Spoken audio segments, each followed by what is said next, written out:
Hello and welcome to Cool Coffee with Kansas Principals. By and for school administrators, this podcast is intended to promote candid discussion and insight about our great profession. My name is Rick Sola, and as Communications Director for the Kansas Principals Association, I am the host, but I am certainly not the feature. Sit back, take a sip, and enjoy. This is Cool Coffee with Kansas Principals. Let's get started. Hello and welcome to Cool Coffee with Kansas Principals. Today's episode brings back Mrs. Stacey Green, principal at Stockton Grade School, pre-K through 8, a USA Kansas rep, KPA Board of Directors, and a frequent contributor to this podcast. You can see episodes 4, 22, 65, and 89, and I'll put all those in the show notes. A principal legend here in Kansas and just an all-around favorite of so many people. I've heard that in person, in conversational reference, and on this very podcast, and a person who has been so kind to me in this show. So glad to have you. Stacey, welcome back to Cool Coffee. Good morning, Rick. It's good to see you. Yeah, it's great to see you too. So for a little bit of context here, we are recording this. It's St. Patrick's Day, which also means it is spring break. So Stacey, thank you for coming in and or jumping on here to record this. But I'm really excited to visit with you, to catch up with you. But this is a big quarter coming up for you. Yes, it is. Thank you again for coming in on your spring break. I appreciate that as well, working around my schedule. Yes, it's my final quarter, which seems so very strange to say. And I think every day I get asked, are you counting the days? And this is true. I am not counting the days. I think the minute I cross over the threshold of the building I enter each day, I get busy. And before I know it, I'm walking out the door. So there's not any counting. I think this is something I've instilled in my staff, even like when we head to Christmas break or head to spring break or head to the end of the year, make the days count. Don't count the days. So I'm glad in my own brain, I've instilled that enough that I'm making the most of every day we have until I complete this work. Yeah, that's really, really good advice, and it's so tempting, I'm sure, to even take moments. And we'll get into it here in a little bit about kind of. We've talked about your road to the chair that you're in, but really, I'm interested in the road to your retirement. And it was just over a year and a half ago that you were on this podcast. It was the fourth episode, so brand new in this show's journey. But you had posted something about how you were beginning, I believe it was your 35th year at the time, and you still have so many things to be excited about, which is really remarkable. And we spent some time talking about that. So if we were to spend some time now talking about your road to retirement, what did that road look like up to the point of you made the decision, like, okay, it's time? I wish I would have marked that more carefully, but I would say it was about this time a year ago. A good friend of mine during our Christmas time had shared an author with me. Her name is Emily P. Freeman. Spiritual director. She's also just an avid writer. She has a podcast that I listen to faithfully. Also, for those that like collections on apps, she has some daily apps. So she talks a lot about the next right thing. And she talks about how whether we're a lot about decision fatigue, she talks about small decisions you might be in or maybe life-changing. So I started reading her book, The Next Right Thing, another one called How to Walk into a New Room, something similar to that. I don't have that exact title in front of me, but just really it was the right text for me, the right voice for me at that time. And I really started looking at like what are my next right steps. I feel like, and I said this in my letter to the board when I resigned in December, I'm not leaving with any regrets. I'm not leaving because of anyone. It's just the next right thing for me. And that's really where I've done most of my discernment is just, what does that look like to put me first? I'm typically not, such a service-oriented person. I've really had to have some coaching and some training along the way to make this 13-year principalship run work for me and my family because I give a lot. But learning during that time from coaching from others how to allow others to serve and how to delegate better and so those kind of things. But yeah, getting back to that, I think that March, starting to follow Emily, started making some notes. I also decided I wouldn't make that decision coming out of the end of a school year. I felt like I was weary, we're tired at that time. That's not my best decision-making time. I wanted to have the last summer to really finish the work through some journaling and some writing there. So that's what I did. And then came back and started this fall semester and knew by October it was the right thing. And so I've really had not any regret. I'm going to miss a lot of people. I'm going to miss the students. I'm going to miss the routines. But yeah, it's the right thing. So I'm excited about that. I really like the I guess the insight or the foresight or I guess awareness maybe of not making that decision at Memorial Day. We are coming off of a school year, and you mentioned that decision fatigue. I mean, that's you're at the very end of the year, and it's very very busy, and you're worn down. And so to have that wherewithal of like, okay, this is how I'm feeling, and I feel really strongly about this, but I'm not making that final decision. And you said it was October that you just kind of came to that. Was there anything significant about that time frame or that specific time of the school year? I don't think so. I think I was just more self-aware, and just like hallway walks in and out of classrooms and just being aware of the great things that are happening and the sustainability we have with teacher leadership and with our current superintendent and the board. I just felt like we were finally at that place where, okay, this work can continue. It won't take me to be the one to lead that. There's enough people in these places and spaces. That took staff a long time to grasp. When I shared with them my plans, it was like, oh my goodness, and no, hang on here. We had the tears, we had the moments, but you've got all the right things in place. And so much of my teacher leadership, that's come from something that's been a passion of mine when I came into this role, is that this wasn't about me, it was about we, and what can you do as leaders in the classroom that know those students day in and day out. You know the curriculum resources, you know the standards. Stand up for yourselves and advocate for yourselves and continue to be strong and you're putting students first. You mentioned the tears and the sharing the news and all that. Outside of your family, who was the first to know? Oh wow, probably my secretary. Yeah, she has been with me 5 years now. Incredible. Came at the right time. Came right after COVID. My other secretary left. She'd been there several years, and when the pandemic came, she decided that was her time to step away. So Miss Rhonda came in right after that. So I think she was the next person to know. Just again, faithful woman who discerned with me, talked with me, still encourages me. So that's been super helpful. So I know every year we have principals that retire, and there's no one way to go through this process, but how did that go as far as announcing to your staff? Was it a staff meeting? Was it an email? Was it they found out in the newspaper? What way did you go about letting your staff know? So we have what are called Wednesday accountability meetings, and this came out of our work through the redesign, and we've kept that. So every Wednesday we meet from 3:45 to 4-ish, about 15 minutes, and it's just a quick, sometimes it's a stand-up meeting, but we're always hitting those things we're working on quickly instead of long staff meetings. So I had scheduled had that on schedule already, and so before I turned my letter in to the board, my superintendent knew that, but before I turned that letter into her, I sat down with my staff and actually read the letter to them. That was the easiest way for me to work through that. So we just had that time together. And by that point in time, some of the people I have more often conversations with were figuring it out by that time. Yeah, I was going to ask, I've been around a while, whether it's retirement or a promotion of some sort, and people start to kind of dig a little bit and make reference to, well, if you're here next year, or what are your did you get any kind of like you could tell that they're starting to really question or kind of wonder? Yes, they were. Yeah, and I was weary some couple times early in the fall, and I think they picked up on that. There were some things happening that that weren't within my control, and some things that we had to make some daily decisions on, and it was a weary time. So I think they were picking up on some of that as well. So I know you have a kind of maybe it's a conscious effort not to do this is the last time for the last spring break or the last this or that. But have you caught yourself at any point kind of in that moment of, oh wow, like this is kind of the home stretch type deal? Yes. So I hope I can do this without some tears. I hadn't thought about this, but just finished my last round of teacher evaluations, and my last one I wrote was for a young man who came in as a sponsored student teacher for us because we couldn't find a PE teacher. So he did a student teaching with us, which was basically on his own. I had a high school PE teacher checking on him. I had myself checking on him, but he was really on his own. And then stayed on with us last year.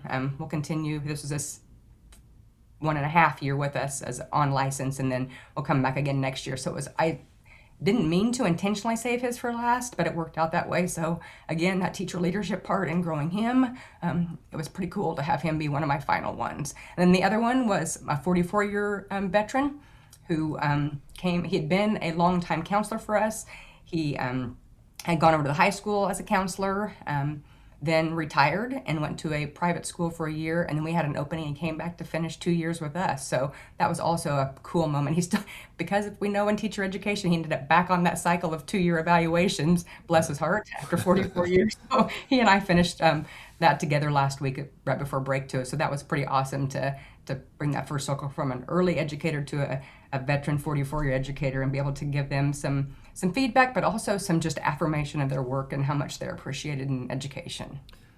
Well, the time and care that you put in, it's always been evident, and we haven't known each other for very long in terms of either of our careers, but certainly I have seen that and appreciated that, and it's being conveyed so strongly even right now, just talking with you and to hear that the teacher evaluations is the thing that stuck out, because I think a lot of us, we see those dates come up like, oh gosh, I'm behind, I need to catch up. But that speaks volumes about you, and it's really neat.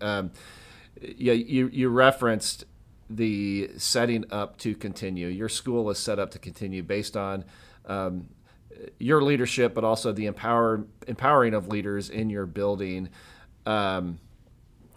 What has you most proud as you step away and you would envision like this is kind of something that will either last or continue on, but what has you most proud at Stockton as you do move into your retirement? It definitely is that, Rick. If I look back to like that spring of 2012 when I was stepping into assistant principal that first year with our then superintendent, I'd written down some things and something for a news article, and a lot of it was around that topic of we have had so many superintendents. I'm almost embarrassed to tell you how many, but it's about every 2 years. And so when you've had 17 superintendents in your 36 years, and you being one of them for an interim, we've had a lot of turnover, but we've got great staff and great students and a great community. It's just that I can't name it. I never have been able to figure out what it is. A couple of friends in education say we need to tackle this as a research project and look at that. But that was one of my things going into that fall of 13 was I want to leave a legacy where teachers will lead, where there won't be that, here comes the boat again, we're sailing off, we can maybe hang on for a year, but then things change and all that. So that was really my focus. Good or bad, there's a lot of I don't know how you would describe it, but there's a lot of the word redesign. We found that as a district to be very good. Towards the end, it wasn't as well received by our community with some things we had changed. They weren't ready for that change yet, even though we felt like we were as a district. So I still go back to that time, and probably the thing that we reaped the most from during that time was the teacher leadership.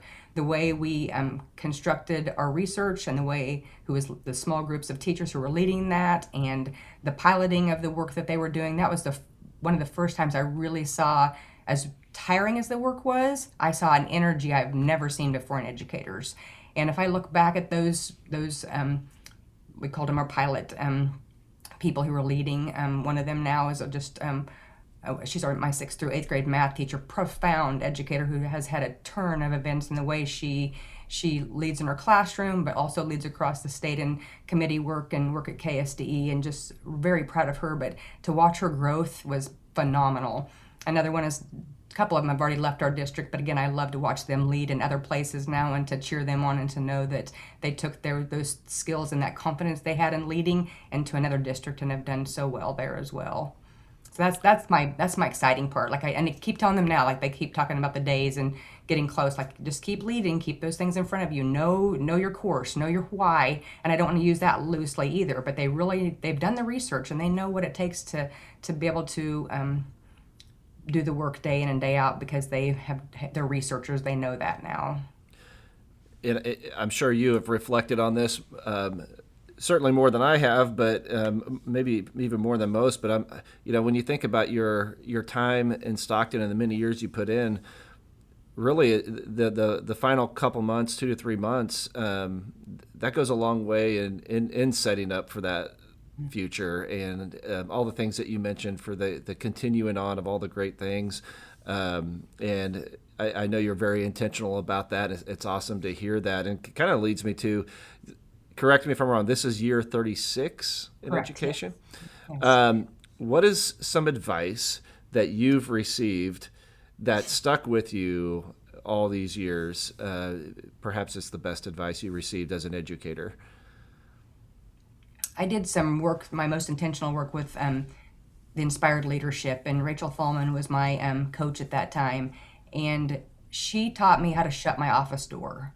That was something I was always open door, come see me when you need to see me. I was out in classrooms, very visible, but then it was the nights and weekends that I was doing all the work because I just was available all the time. So she taught me, and matter of fact, she strategically scheduled a couple of my sessions with her during the school day. I got permission from my superintendent, but I would shut the door during the school day and work with her for 45 minutes to an hour, knowing there might be a lot going on outside. But I think that was another step too, and letting my staff know, I'm not available for this hour. Who do you have you can lean on?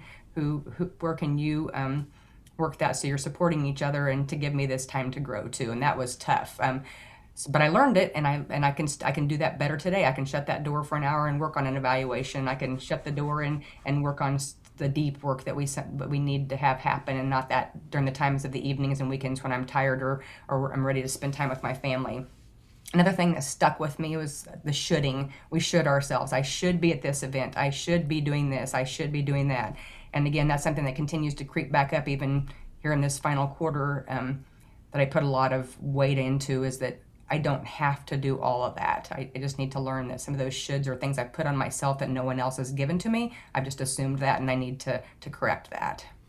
It's interesting, both of those things you mentioned, they're kind of in the category of principal guilt that I think we all feel. And I'm totally, what you're saying resonates with me so much, almost like I need to shut my door so I can catch up on something, but that guilt factor, almost like you're doing something wrong. And you kind of answered the question, but you just addressed it. You told your staff that I'm unavailable during these times. Shutting your door, do you put that on your calendar, or do you just kind of, as you need it, you're willing to shut your door? How'd you go about that? Oh, I so wish I could say I put it on my calendar. I've tried that for a couple of years, and I don't. Things come up, but I know I look at my week and know where there might be a day where it's better to slot that, but I don't say that I've ever actually put it on my calendar, as much as I have the best intention to do that. In shoulding, as you say, there's so many events in a school year. There's so many events that every school has, and we need to be at so many of those. But you're right. There are some things that I think are probably okay for a building principal not to attend or not to be able to attend. What would you say to a year one, year two principal who's really riding that principal guilt roller coaster, and they are putting in the time? Aside from, first year principal, you're going to put in some extra time anyway. But what would you say to them to kind of help them build some perspective around that? I think a lot of it is just the wisdom I'm sharing here. It's taken a lot of time, and I've had a lot of great people pour into me that have allowed me to grow and share. And so it depends on probably what the specific instance might be. But right now I have two amazing first-year principals that I'm mentoring through the Kelly, and then I've got a couple just that live nearby that have other mentors that they'll seek out just suggestions or just want to talk through something. And a lot of times that's what it is. But the advice I give all of them is always that remembering to take care of yourself, and especially on these spring breaks or Christmas breaks. Yes, we know there's some things that are going to need to be done, but to not forget to take care of yourself, and to put those people closest to you, to remind them how important they are to you. And so I think that's the biggest thing. But then there's lots of things that come up that just on individual conversations, that not so much more of a coaching role, but more of a mentoring, just to continue to do this work long time. Because right now their energy's high. You and I remember that first year, you just go in and you're ready to tackle everything and do all things. But so I think that. So for me, it's even a text message I sent on Friday to all three of those individuals that I have a lot of contact with, just to remind them, what are you doing this week for you? Or what are you doing this week with family, to remind them to set that priority. And what a great example from you to them to be able to demonstrate how you do that yourself, but that it is important. And it really helps assist the longevity of being able to be in the position that is as demanding as a building principal. So, I love that. Your plans for next year. What have you gotten that far yet? Or plans maybe for, I don't know when contract is off in Stockton, but when that final building walkout occurs, what's next? So contract ends June 30th.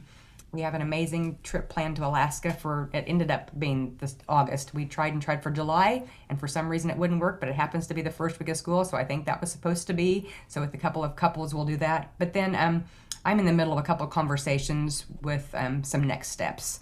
And hopefully by the end of March here, one of those I'll be able to share a little bit more about what I'm going to do. It'll be part-time. That's what I've been seeking.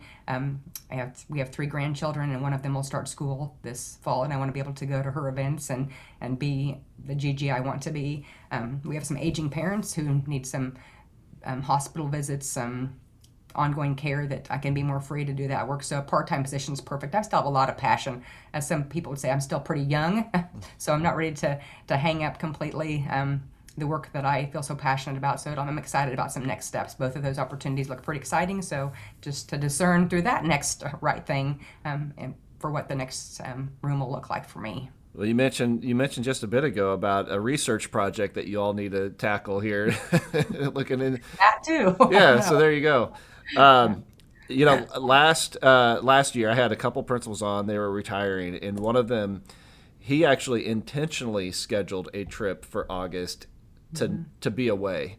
He had opened an elementary school. He was principal there for 25 years, and he scheduled a trip to be away during pre-service, when teachers return, as kind of a distraction in a way, because he felt just like you, comfortable with the decision. It's the right decision. It's the right time, but also, it's a love, it's a passion, and so maybe being in Alaska in August will just be the perfect remedy in distraction for you. Not to mention a beautiful place to be. We tried so hard to make it be in July, and it just kept falling back there. I was like, okay, we'll quit fighting this and go. That's where I'm supposed to be in August, and I agree. I think that, and I live in a very small community, so the grocery store stops, the church, all those things everything's right under your nose. So that'll take a little bit of getting used to. But I tell students all the time, I'm gonna still be cheering you on. I'm gonna be at your events. I'm going to be able to still have that contact with you. Do summer story hour. So those things that I still get to keep those kids in front of me and continue to push them to the best that they can be, and staff the same way. But also carefully remembering that the next principal coming in, to be able to make sure that I'm doing that in a way that they can have the leadership that they need and to lead in a different way that I've led. And I think that's the most important part, is that I'm able to do what I can do, but stay out of the way as well. Yeah. What has you most excited here in the next couple months as you push through May? I think spring is it's fun. I mean, the weather's nicer. We'll have track meets. We have some amazing music programs coming up that I'm excited to attend. So just making the most of all of it. And the evaluations are done. So I can get back into more of those informal walkthroughs and encouraging and being there and giving some feedback to staff. So I think that's the biggest part about the spring. And then, of course, I imagine there will be some sort of recognition here at the end, for you. And as if you could picture kind of a spectrum, and I don't know if you're a fan of The Office, the TV show, but where you're at on a Michael Scott departure, where you actually leave a day before you're supposed to, so that you avoid everything and you avoid all that, or you're the one in charge of your own farewell or anything. What do you expect the last week or so to look like for you? I would probably sneak out the back door. I would just as soon not have that fanfare and all that, but yet I know there'll be something, and I'll enjoy every moment of that. My daughter actually is the one who's I think she's still doubting I'm going to pull this off because she said a year ago, there's no way you can do this. But in spite of her, I'm going to show her that as strong women, we can make change and move on to those next right things. So I think she's talking about some fun things planned as well. So it'll be good. And I've got a lot. I love the people. Again, just this last week, I have about 5 or 6 principals that we have a text chat, and just being able to network with them. And so all those people that have fed into me and that I've been able to feed, I hope that I get a way to acknowledge them in this process as well. Well, truly, as I mentioned, the passion and the care, the love you have for the profession, it's totally conveyed here on this show. And just in the few years that our careers have crossed paths, it's something I've picked up on. It's something I've appreciated, and has been an influence to me. And I'm really excited for you. And I know that those next steps will be really, really fun and exciting, and that you'll still be, like you said, you'll still be around. You're still going to be engaged, and you're still going to be involved. But I really appreciate you taking the time today to share some reflection on where you're at in this process in March with a quarter left to go, and because there are other principals that are sitting in the same position as you right now. And so thank you for sharing all that today, and thank you for all the support you've given to not just this show, but to me. You've reached out to me just throughout the few years here that we've been on the KPA board together, and I just so appreciate you and want to wish you all the best moving forward. Thank you, Rick. I appreciate your kind words, and thank you for leading so well. And that's what it's going to take, is me feeding into those of you that are at the cusp of that, really kind of that beginning. I know, how many years for you? Remind me. As this is my 15th year as an administrator. So you're well into this, so Yeah. But just to continue, all of you that are doing the great things for our profession across the state, but also across the country, because we have to keep advocating for ourselves in the role that we have, and ultimately our students. So thank you for your work and for having me on here and allowing me to be real. Absolutely, and have a wonderful rest of your spring break, and hopefully now you can get back to spring break now that we're wrapping this up. Thank you. I'm not sure it looks so fun. It looks like a lot of lists to get things accomplished at home, probably like most of you. Absolutely.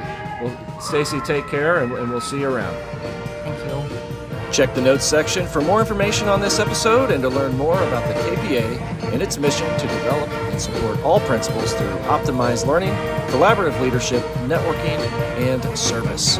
Be sure to check back in for our next episode and spread the word about Cool Coffee with Kansas Principals. Catch you next time.